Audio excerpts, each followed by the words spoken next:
Hello everyone. In this part, we'll discuss about wind, air pressure, and how air flow. Right?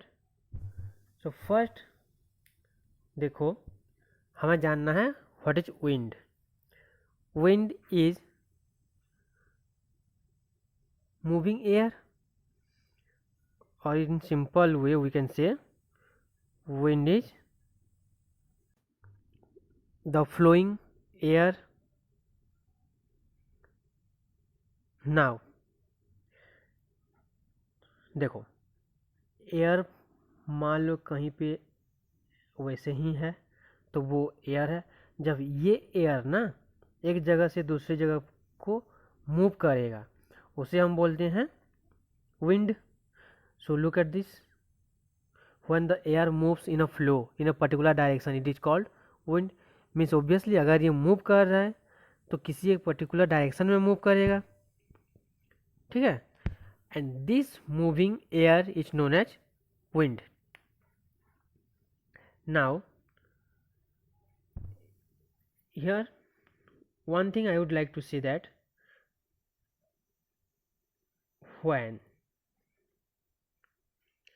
the air is moving, what happens? The pressure decreases.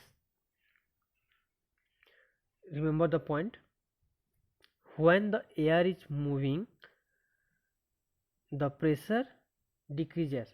How it happens? देखो तुम लोग यहाँ पे बोल सकते हो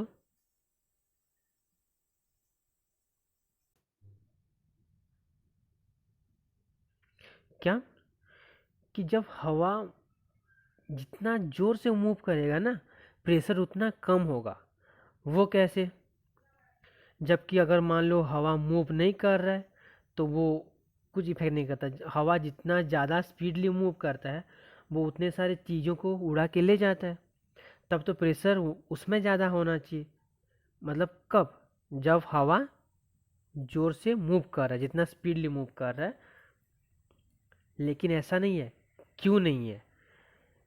क्योंकि जो एयर है वो जब रेस्ट में है, अगर सपोज यहाँ पे एयर रेस्ट में है तो ये क्या डाउनवर्ड एक पर्टिकुलर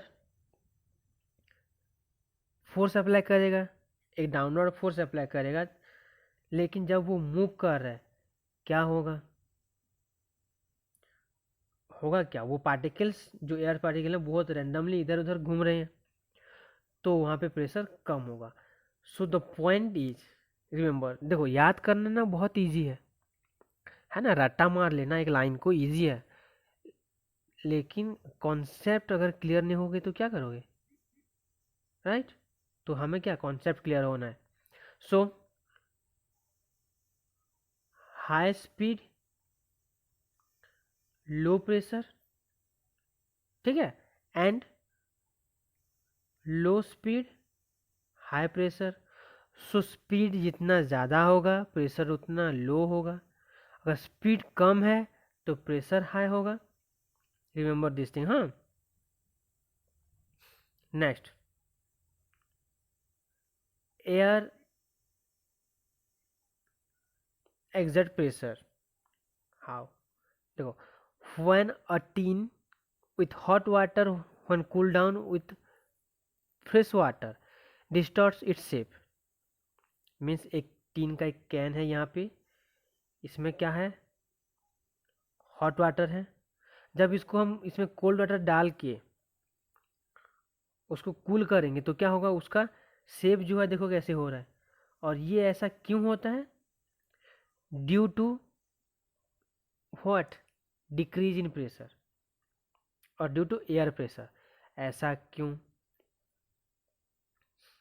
देखो, as fresh water is poured over the hot can, the steam in the can condenses। Okay, इसके अंदर जो स्टीम है, स्टीम मतलब वाटर वेपर, जो स्टीम है वो क्या होगा? कंडेंस होगा। और वो कंडेंस होके स्टीम जो है वो कन्वर्ट हो जाएगा किस में? वाटर में। स्टीम वाटर में कन्वर्ट हो गया। Now because of this the amount of air that is present in water will reduce. तो एयर में, ये कैन के अंदर जितना एयर था वो कम होगा। कम होने से बाहर जो प्रेशर है, मतलब कैन के बाहर जो प्रेशर है वो अंदर के प्रेशर से ज़्यादा होगा। Now tell me one thing, suppose can, ये है कैन, इसके अंदर प्रेशर जितना है बाहर ज़्यादा है, तो बाहर से क्या जो एयर है उसको प्रेशर अप्लाई करेगा, राइट। और जो प्रेशर अप्लाई करने के बाद होगा क्या, ये जो कैन था ये इस शेप में कन्वर्ट हो जाएगा। मीन्स देखो एयर प्रेशर कितना इफेक्टिव होता है, याद रखो। Now flow of air, when the speed of the wind increases it lowers down the air pressure। देखो पहले से बोल चुका हूँ। और ऐसा क्यों होता है, देखो हवा जितना स्पीड में मूव करेगा, देखो समझो अच्छे से, हवा जितने तेज से मूव करेगा वो क्या होगा, उतना ही कम इफेक्ट करेगा जो बाकी, क्या जो डाउनवर्ड है। ओके, अगर एयर एक प्लेस में है तो वो उसका वेट फिक्स्ड है और उसी एरिया में उसका इफेक्ट रहेगा। अगर एयर पार्टिकल जो बहुत स्पीडली इधर उधर मूव कर रहे हैं, कौन से पोजीशन में वो इफेक्ट करेगा, कहीं भी नहीं। Next the speed of air और विंड। हाँ तो यहाँ पे एक चीज़ देखो, we can say that air flow from a region of high pressure to a region of low pressure. ये चीज़ हम पढ़े थे हीट चैप्टर में, जहाँ पे हम डिस्कस किए थे सी ब्रिज एंड लैंड ब्रिज में, ठीक है। नाउ तो सिर्फ एयर ही नहीं, हर एक चीज़, मतलब अर्थ में, यूनिवर्स में जितने भी चीज़ें हैं, हर एक चीज़ moves from a region of high pressure to low pressure. मतलब जहाँ हाई प्रेशर है वहाँ से वो चले जाएंगे जहाँ पे लो प्रेशर है, ठीक है। High pressure to low pressure. Next hot air. Okay then speed, speed कितना ज़्यादा होगा या कम होगा, तो स्पीड, विंड स्पीड और speed of the air depends on the difference in the pressure of the two area. Difference, जैसे कि मान लो पानी, जब वाटर फ्लो करता है, सपोज मैं यहाँ पे तुम्हें दो केस दिखा देता हूँ। एक, यहाँ से पानी यहाँ गिरेगा और पानी यहाँ से यहाँ गिरेगा, ऐसे सरफेस है। ओके, तो मुझे बताओ इन दोनों में से, let this be case A case B, तो in which case the speed of water will be more, बताओ। No doubt in this case the speed of water will be more. Why? Because there is larger difference of level as compared to case B। यहाँ पे जैसे भी हो के क्या slow move करेगा, यहाँ पे स्पीड मूव करेगा, ठीक है। वही कंसेप्ट अप्लाई होता है द स्पीड ऑफ एयर में। तो प्रेशर हाई प्रेशर तो है और लो प्रेशर पे वो जाएगा, तो ये डिफरेंस जितना ज़्यादा होगा ना, विंड स्पीड उतना ही ज़्यादा होगा, ठीक है।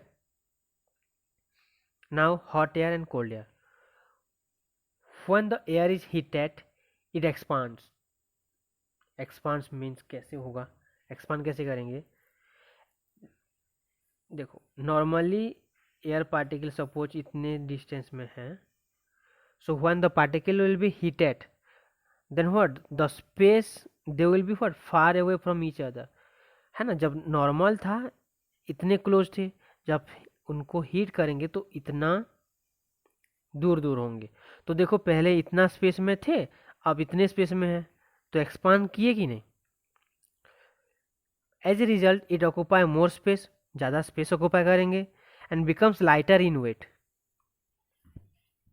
ऑब्वियसली लाइट होंगे, है ना। जितना ज़्यादा हीट होगा उतना लाइट होंगे। Therefore you can say warm air is light in weight and cold air is heavy. देखो ये चीज ध्यान से, warm air is light and cold air is heavy. Okay, next एक चीज और तुम लोगों को पता है अच्छे से, that warm air rises up and cold comes down, ये चीज भी ध्यान रखो। Next, why does smoke move in upward direction.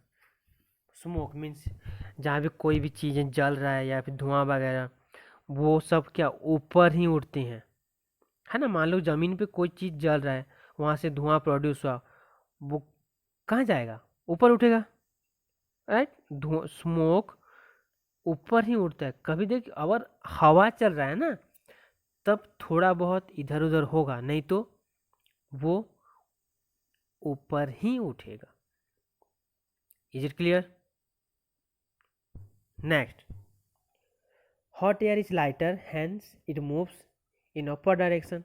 मतलब हॉट एयर ऊपर उठेगा, स्मोक भी हॉट एयर ही है तो वो भी ऊपर ही उठेगा। देखो बच्चों, हम यहाँ पे जो कुछ भी डिस्कस कर रहे हैं ना, उन सब पॉइंट्स को याद रखना बहुत इजी है, बट जब कंसेप्ट को समझ जाओगे ना, आगे जो कुछ भी हम डिस्कस करेंगे समझने के लिए इजी होगा। सो कॉन्सेप्ट को समझो। Next come to convection in air.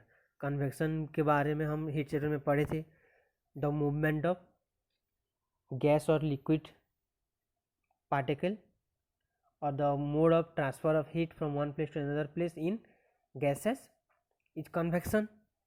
ये हीट चैप्टर में पढ़े थे, सबको याद होगा। नेक्स्ट यहाँ पे कन्वेक्शन देखो क्या होगा।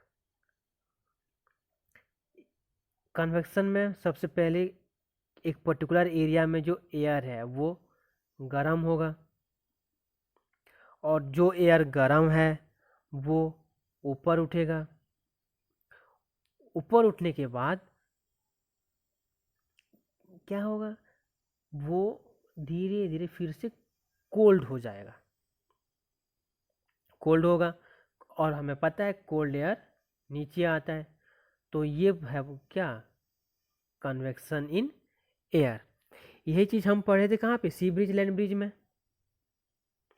कैसे, इसको अगर मैं डिवाइड कर देता हूँ ऐसे, land and sea. So day time में जो लैंड है वो जल्दी हीट हो जाता है।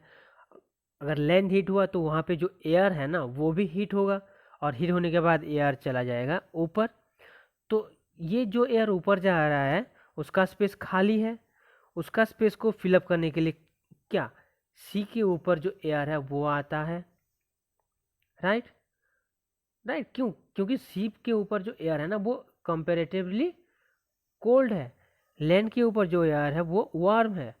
तो यही कंसेप्ट यूज हो रहा है कन्वेक्शन इन एयर में। Clear everyone?